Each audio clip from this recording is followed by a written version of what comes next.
âgé de 3 mois, il a un poids de 4 kg, saturation à 67%. Donc l'examen clinique retrouve une science.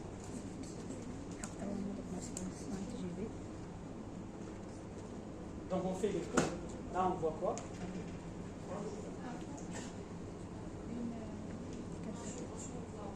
Voilà. Je vois qu'il y a un mal alignement. Vous voyez le septum de la tête, il est là. Il y a un mal alignement antérieur du septum de la tête. D'accord? C'est bon? Donc si tu es CIV, le mécanisme il est comment? Un mal alignement antérieur du septum de la tête. Pourquoi? Vous voyez, tout ça c'est le septum trabéculaire.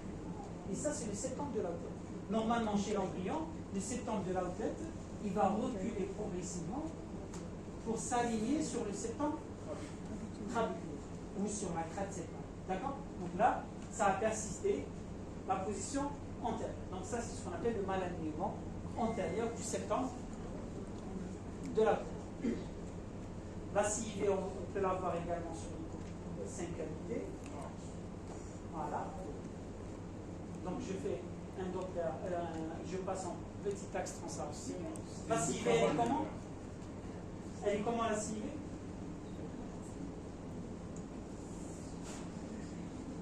Elle est comment la CIV?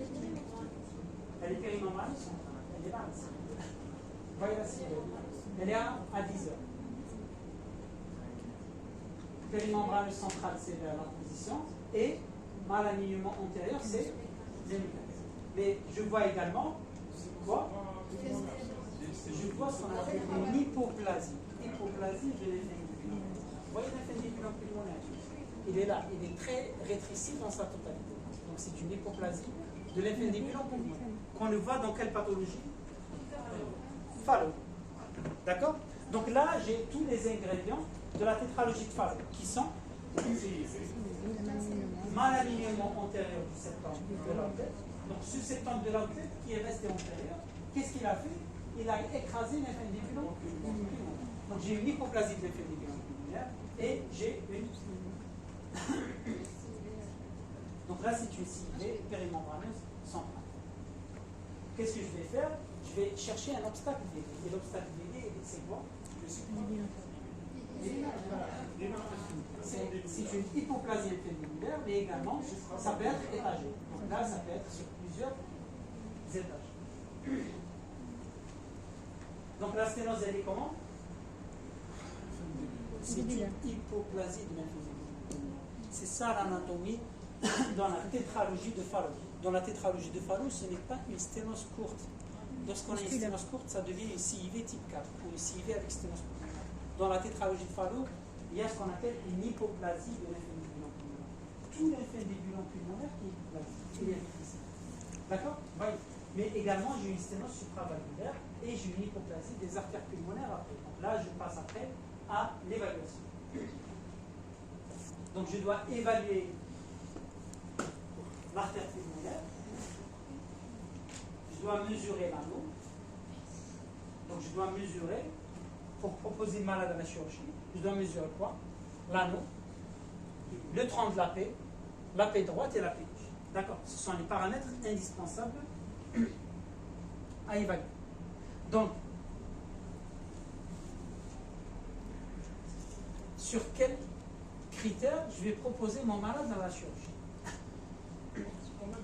Qu'est-ce que je peux proposer à ce patient, pour ce patient? La chirurgie, elle consiste à quoi? Sur la CIV et résection de la pédurale. Là, je parle sur la cure. Donc, soit une intervention palliative, soit une intervention curative. L'intervention curative, ça va être quoi? Fermer la CIV et Fermer la CIV et libérer la voie VDAP. Donc, là où il y a une sténose, je libère. D'accord. Donc, fermeture de la CIV et libération de la voie VDAP. Donc, si je commence à libérer la voie VDAP chez ce patient, qu'est-ce que je dois libérer? Je dois élargir l'infundibulum. D'accord. Je dois élargir la sténose dans le tronc de l'artère pulmonaire. D'accord. Mais le problème, c'est quoi? Pourquoi je dois élargir tout ça? Si je ferme la CIV et je laisse une sténose, qu'est-ce que j'aurai? Je ferme la CIV et je laisse une sténose VDA. Perfusion pulmonaire. Non seulement l'hypoperfusion pulmonaire, mais le ventricule droit, il va faire face avant. Le ventricule droit, il est chargé dans la CIV. Mais si je ferme la CIV et je laisse une sténose, donc ce ventricule droit, qu'est-ce qu'il va faire? Il va éjecter contre une sténose. Donc il va rapidement se dysfonctionner. Donc il y aura une dysfonction ventriculaire gauche. Donc lorsque je propose droite, lorsque je propose le patient pour une chirurgie, je dois être sûr que le chirurgien il peut libérer ce VD de toutes les sténoses. C'est bon.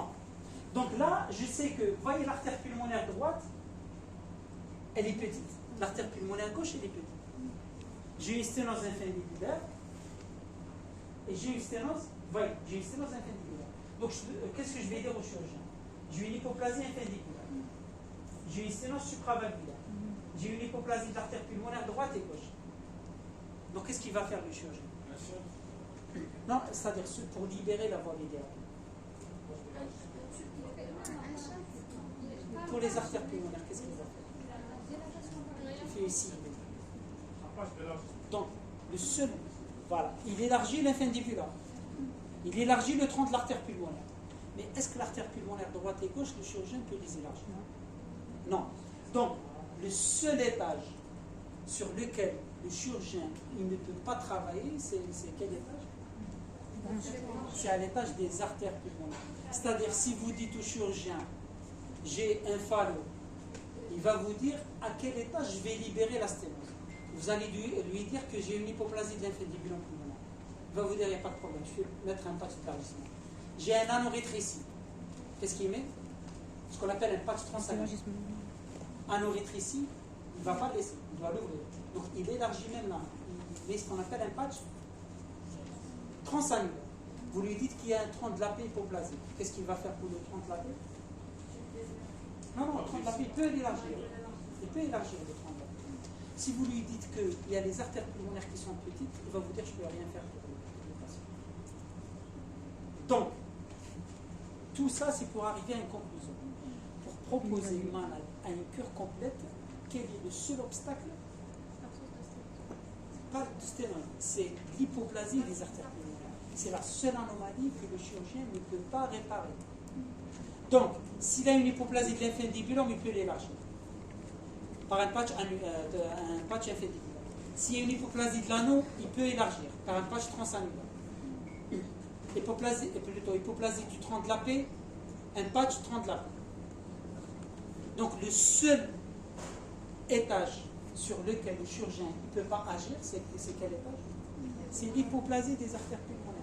Donc, pour proposer le malade à une chirurgie, quelle est l'étape ou quelle est la condition la plus importante? Le diamètre des artères pulmonaires, c'est le calibre des artères pulmonaires. Parce que c'est la seule anomalie que le chirurgien ne peut pas améliorer. Donc, la seule condition pour faire une cure complète, c'est quoi? La cure complète, c'est faire une cure de la CIV, élargissement des artères pulmonaires. C'est quoi? C'est avoir des artères pulmonaires suffisantes. D'accord? Et là, vous voyez que chez ce patient, les artères pulmonaires sont comment? On ne peut pas dire de visu. Donc, il faut indexer. Il y a un index, d'accord, en fonction de la surface corporelle. Parce que c'est des nourrissons. Un nourrisson, il peut avoir 2 kg, il peut avoir 4 kg, il peut avoir 10 kg. Donc, je ne peux pas évaluer le calibre des artères pulmonaires en fonction de l'âge. Donc là, c'est en fonction de la surface corporelle. Je vais indexer le diamètre des artères pulmonaires par rapport au diamètre, par rapport à la surface corporelle. Et je vais calculer ce qu'on appelle l'index de la capa. C'est ça l'index qui va nous dire que ce patient, il a des artères pulmonaires qui peuvent résister à une correction complète ou le malade ne peut pas.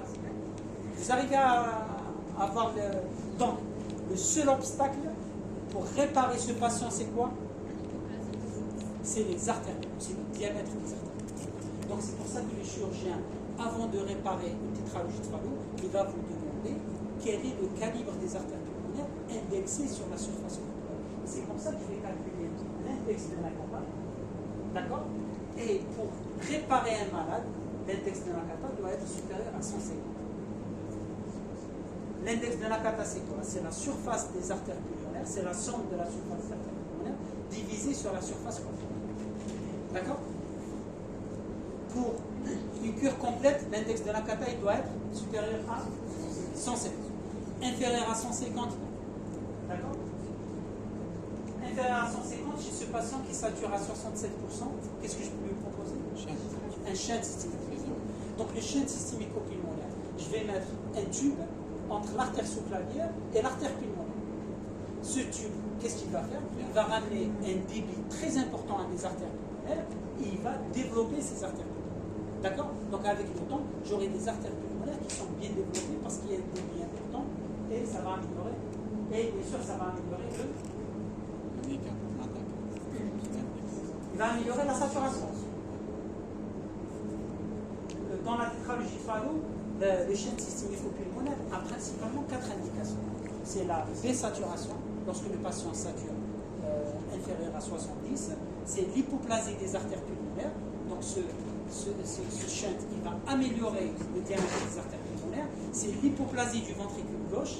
Si j'ai un ventricule gauche qui est petit, lorsque je mets un shunt, ça va augmenter le retour vers le ventricule gauche. Le ventricule gauche, il se dilate. Dans la tétralogie de Fallot, le ventricule droit, il est dilaté, hypertrophié. Alors que le ventricule gauche est en général petit. Parce que son retour veineux pulmonaire, il est faible. Pourquoi le retour veineux pulmonaire est faible? Parce qu'il y a un bas débit pulmonaire. Donc le retour veineux pulmonaire est faible. Très bien. On passe au suivant. Donc ça, c'est un jeune âgé. Il n'y a pas de question.